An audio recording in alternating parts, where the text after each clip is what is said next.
So, magandang araw sa ating mga boss, 'no. Ang gagawin natin ngayon ay kung paano tayo mag-import ng ating files sa ating Microtech. So, unang gawin natin ay mag-login tayo sa ating Microtech. So, ngayon punta tayo sa ating file, ayan. Dapat naka-reset na 'tong, Microtech niyo, 'no. So, wala siyang default configuration, 'no, ayan. Interface natin wala, ayan. So, may iba-backup tayo. So, 'pag meron na kayong file, 'yan, drag niyo lang dito or gawin natin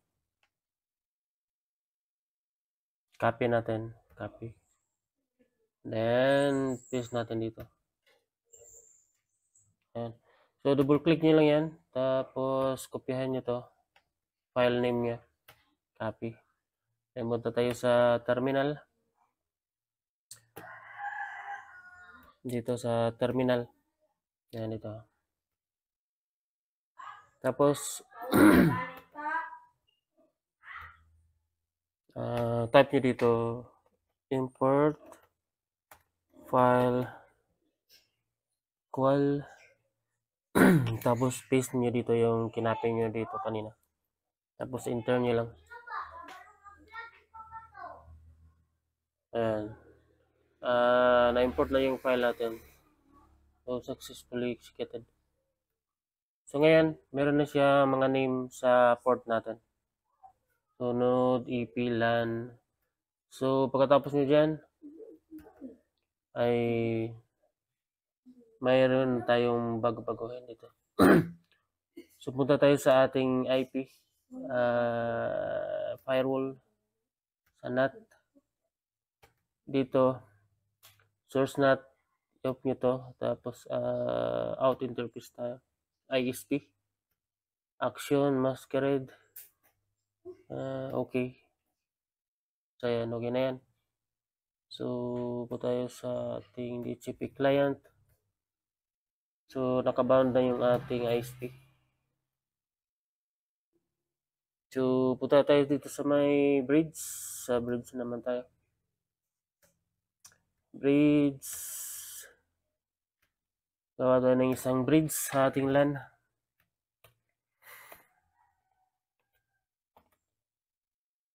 Bridge LAN. So, ayan. Tapos sa port. Punta tayo dito sa may 5.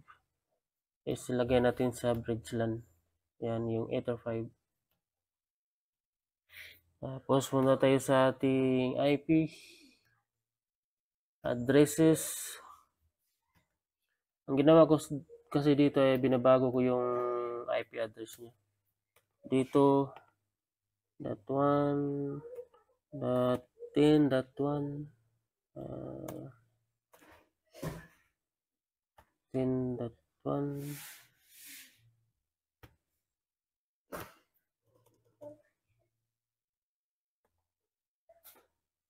/24 ito 192.168.10.1/24.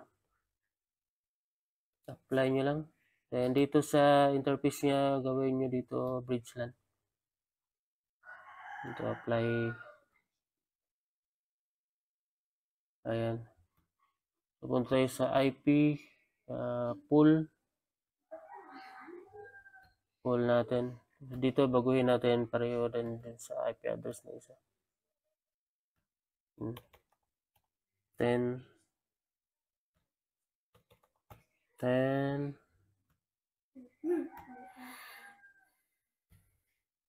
tayo punta tayo sa DHCP server.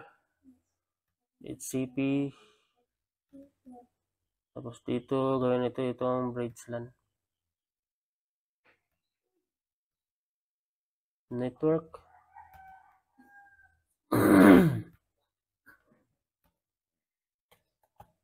Then apply. Okay.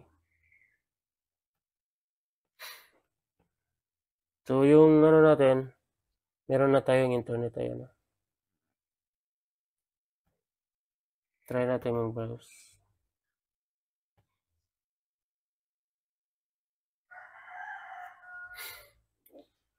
So, ayan, meron na siyang internet. So, pag-buy naman ito, sandali.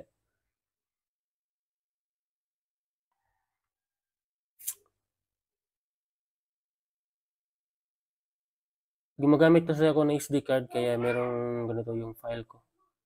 So, burahin muna natin to. Ayan, yung flash. So, ayan. Tapos dito sa system, disk. Ayan. Meron akong SD card nilagay. Ayan, 14 gig. I-jig muna natin, tapos format. Kasi hindi siya ma-format pag hindi natin ma-jig. So, hintayin lang natin matapos.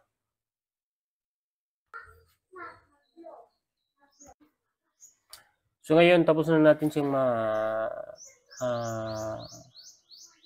format yung ating SD card. So, punta tayo sa ating logging. So, sa logging, punta tayo dito sa may action. And then, dito, palitan natin ito ng DIST1. Ayan, para magamit yung ating SD card. Dito sa rules, sa error, this, sa memory, this, warning, this pa rin. So, ayan. Tapos na tayo dyan. Punta tayo sa IP, hotspot, server profile, dito sa plus. Ito, gawin din natin ito na DISK1. Ayan. So, sa login, ayan, tama na yan. User profile.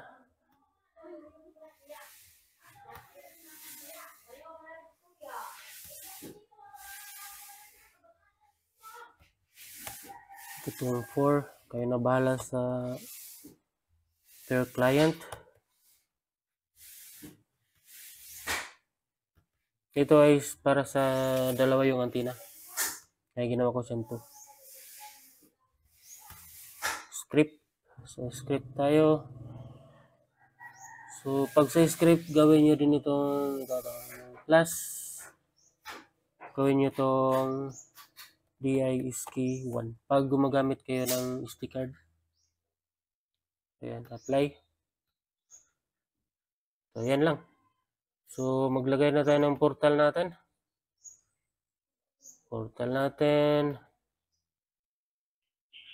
Burahin natin ito.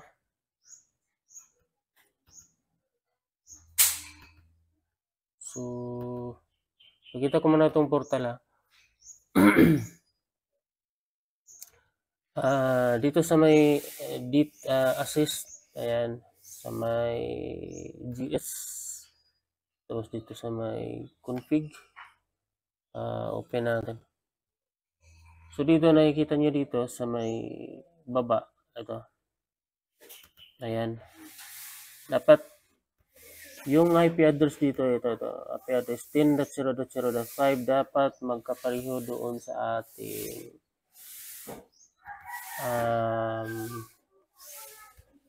ating IP na ibabind. Ayan. So, dapat pareho sila. Transfer ay copy lang natin dito sa may disk. Copy. So, ayan. Copy na siya. So, meron na yung portal. So, sunod natin gagawin ay punta tayo sa ating IP binding. Ayan, wall garden IP list. So, dito sa wall garden IP list, ayan, Yung pinakita ko kanina sa may ating portal, ito kapareho din sila. 10.0.0.5 at saka sa ating IP firewall sa may filter rules, yan. Yung node MCU natin, input, dapat pareho din ito. 0.5. Yung action is accept. So, dapat pareho doon sa portal. Tapos punta tayo dito sa may ating IP binding. Tayo sa may server.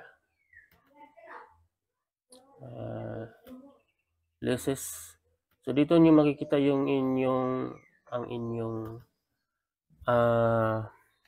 node MCU nyo. So ngayon ay magbabay na tayo, no? So pag hindi nyo makita yung node nyo dito, yung itong Wisnet na to. Nakalandis kasi ako eh. Ayan yung Wisnet. Ito yung node natin. So pag hindi nyo siya makita dito, is pindutin nyo lang itong restart doon sa node. May RST dyan. Pindutin nyo lang. Ayan. Para makita siya dito sa may ating leases. Sa ating DHCP server. So pag nakita nyo na, double click nyo lang. Tapos, copy lang natin. And dito, di ba yung kanina, ginawa ko itong 5. So, 5 nyo din ilalagay nyo dito. Tapos, kopyahan nyo lang itong MAC address niya. Ayan, copy nyo lang. Then, pagka na-copy nyo na, apply nyo lang. Ayan. Nag-waiting siya. Pagka nag-waiting siya, pindutin nyo itong restart din sa ating reset sa ating node yung RST niya para mabind, para babalik siya. Hindi matagal pa.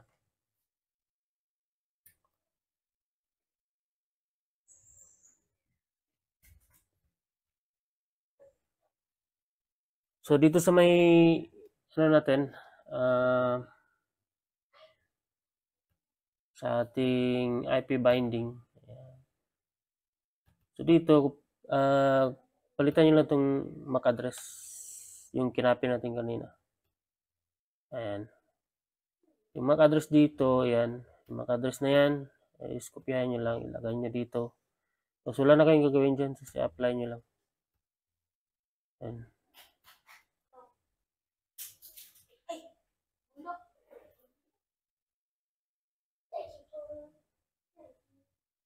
Kaya nag-bound na yung ating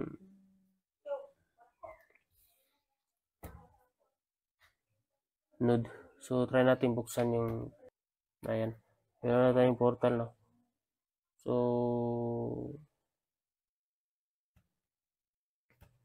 admin muna tayo, no. Para mabind natin.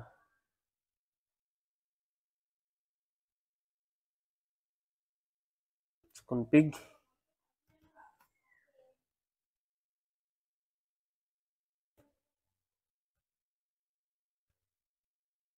Static.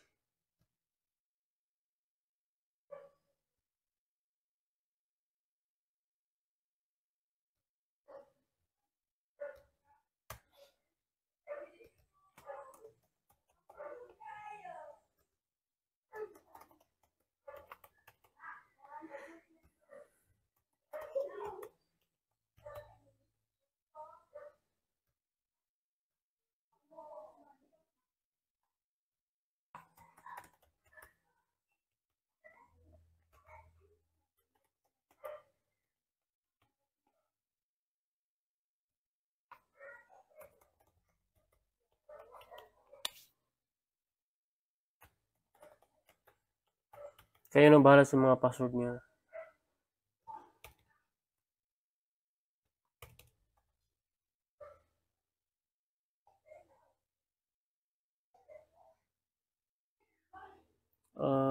Queen slot. Queen ko siyang 1. Dito. Ayos ito. None. None. So, wala na. So, refresh lang natin. para mag-take effect. So ayan, bumalik na yung ating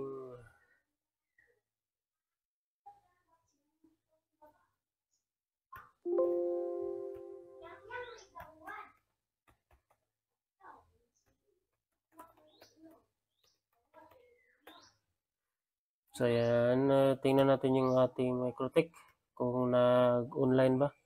So yung dalawang Microtech at saka yung internet natin is online. So ayan. So successful yung ating So kayo nang bahala sa rate nyo. Ayan, tapos na.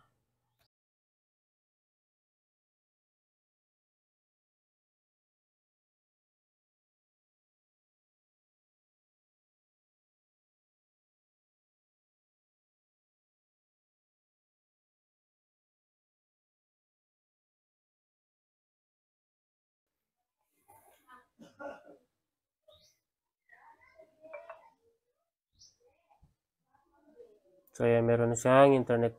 So try natin mag-browse YouTube.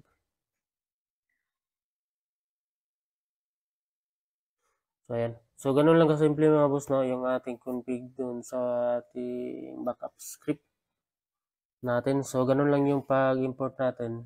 So almost okay na yung ating paggawa ng OnePice setup. So salamat sa nanonood at paki-comment na lang kung may katanungan kayo.